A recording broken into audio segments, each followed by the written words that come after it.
खरीफ ऋतु धान बिक्री पर चाषी पंजीकरण निमंते प्रशिक्षण शिविर अनुष्ठित।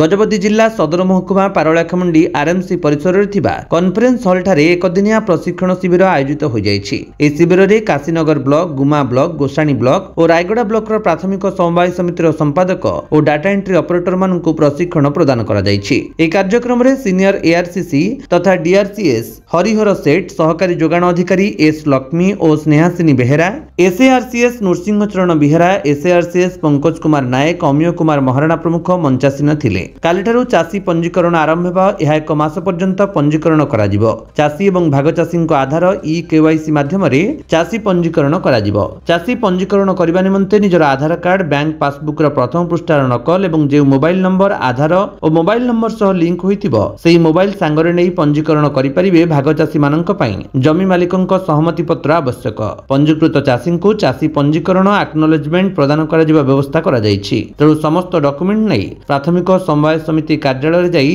चाषी निजर पंजीकरण करि परिबे। सर आपन परिचय मो Harihar Seth, deputy registrar cooperative society Gajapati division Paralakhemundi. Sir कौन कहे जो चाषी को धान देवा से पंजीकृत आरंभ है, ट्रेनिंग आरंभ है, चाषी ये प्राथमिक समवाय समिति रजिस्ट्रेशन करेंगे और धान गोटे प्रक्रिया चली रही कौ दिन ठार कौ दिन पर्यंत रजिस्ट्रेशन चलो, कौन कौन डॉक्यूमेंट दरकार, आर विशेष तथ्य कौन देगा।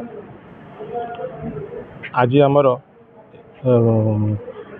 टैक्स संपादक एवं लैम्स एमडी मानकर आज आमर जिला स्तरीय ट्रेनिंग कार्यक्रम रही, जहाँकि आमर चलित खरीफ ऋतु रे धान क्रय निमंते पंजीकरण करा जिवो। पंजीकरण धान एवं चाषी पंजीकरण कार्य आमर आसंता काली ठारू 19 तारिख ठारू आरंभ होई आमर अगस्त आमर 17 तारिख पर्यंत एटा चालू रहइबो। को मास 17 तारिख अगस्त मास।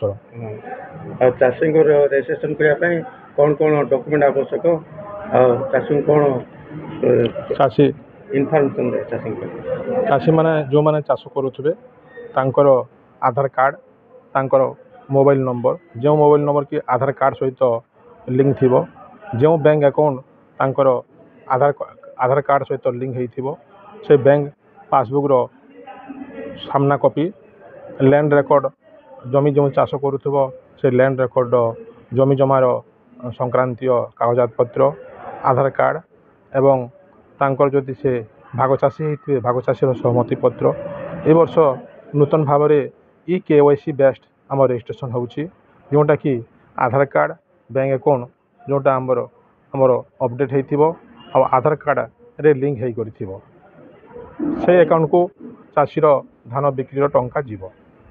चाषी सकाशे कौ कौ प्रकार लैंड आवश्यकता रही चाषी रजिस्ट्रेशन करें एवं चाषी सरकार कौन नुआ नियम रखिंट।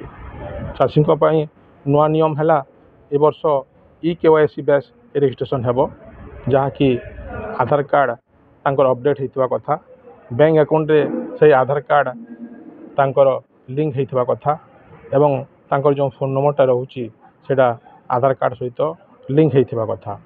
एवं सेकेंड कथा है आगुरु जो लैंड रिकॉर्ड होल्डर अच्छन आमर रेकॉर्डेड टेनांट जे जमीर पट्टादार तांकर सहमति पत्र लागू नथिला, किंतु चलित वर्ष जमीर जे रेकॉर्ड होल्डर रेकॉर्डेड टेनांट तांकर सहमति पत्र दरकार पड़िबो।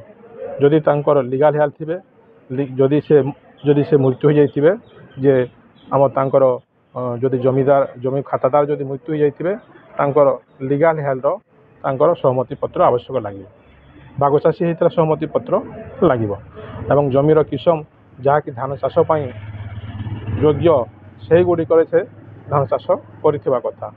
आज जेपरी रास्ता, खेल पड़िया, आबद योग्य अनाबादी, बंध पोखरी, रेल लाइन ए सब गुड़ाक जमी आमर रेस्ट्रीभुक्त हेब ना, से आम तांको निर्देश दौछुँ।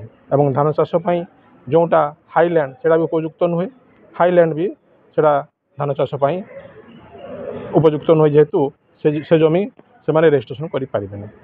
जदि से हाईलैंड रजिस्ट्रेशन करिसंती ताहले ताको वेरिफिकेशन करी चेक करी से रेजिस्ट्रेशन करेंगे এবং ରେଜିଷ୍ଟ୍ରେସନ ପ୍ରୋସେସଟା ଏବଂ ଏବେ अब ମାସେ 1 ମାସ ପର୍ଯ୍ୟନ୍ତ ଏଇଟା ଚାଲୁ ରହିବ ট্যাক্স এবং ল্যাম্প রিভারলে ଚାଷୀମାନଙ୍କ ରେଜିଷ୍ଟ୍ରେସନ ପରେ ଭେରିଫିକେସନ କରାଯାଉଛି ସାଟେଲାଇଟ୍ ବା ରେଭିନ୍ୟୁ ଡିପାର୍ଟମେଣ୍ଟ ବା ସେ ଚାଷୀଙ୍କ ଲ୍ୟାଣ୍ଡ ଭେରିଫିକେସନ କରାଯାଉଛି ଏହି କାର୍ଯ୍ୟ କେବେଠାରୁ ଆରମ୍ଭ ହେବ କ'ଣ କରାଯିବ କ'ଣ ଆପଣଙ୍କ ପାଖରେ ତଥ୍ୟ ରହିଛି? ହଁ ସାଟେଲାଇଟ୍ ସର୍ଭେ କାର୍ଯ୍ୟ ଆମର ଏ ବର୍ଷ ବି ରହିଛି ଆମର ଲ୍ୟାଣ୍ଡ ରେଜିଷ୍ଟ୍ରେସନ ହେଲା ପରେ ସୋସାଇଟି ଲେଭେଲରେ ତାଙ୍କୁ ଗୋଟେ ଜଏଣ୍ଟ ଭେରିଫିକେସନ୍ ଟିମ୍ ଅଛନ୍ତି agriculture officer department agriculture officer ଆମର ଅଫିସରମାନେ ରେଭିନ୍ୟୁ ଡିପାର୍ଟମେଣ୍ଟ ଅଫିସର ଏବଂ ଆମର ସମବାୟ ସମିତିର କୋଅପରେସନ୍ ଡିପାର୍ଟମେଣ୍ଟ ଅଫିସର ଏମାନଙ୍କୁ ନେଇ ଏକ ଜଏଣ୍ଟ ଭେରିଫିକେସନ୍ ଟିମ୍ ଗଠନ କରାଯିବ ଯେମିତି ଗଠନ କରାଯାଉଥିଲା ଏବଂ ତାଙ୍କ ଦ୍ୱାରା ତାଙ୍କୁ ଫିଲ୍ଡ ଭେରିଫିକେସନ୍ କରାଯିବ ଫିଲ୍ଡ ଭେରିଫିକେସନ୍ କଲା ପରେ ତାକୁ ସୋସାଇଟିରେ ଅପଡ଼େଟ୍ କରାଯିବ ଅପଡ଼େଟ୍ କଲା ପରେ ଆମର DRCS ARCS ଲଗିରେ ତାକୁ ଭ୍ୟାଲିଡେସନ୍ ହେବ ଭ୍ୟାଲିଡେସନ୍ ହେଲା ପରେ ତାପରେ ତାଙ୍କର ଯେଉଁ ସାଟେଲାଇଟ୍ ସର୍ଭେ ମଧ୍ୟ ତାଙ୍କର ହେବ ପର୍ଯ୍ୟାୟକ୍ରମେ। ଗଜପତିରୁ ରେଣୁବାଳା ବେହେରାଙ୍କ ରିପୋର୍ଟ, ବିଶ୍ୱ ବିଜୟୀ ନ୍ୟୁଜ୍ ଓଡ଼ିଶା।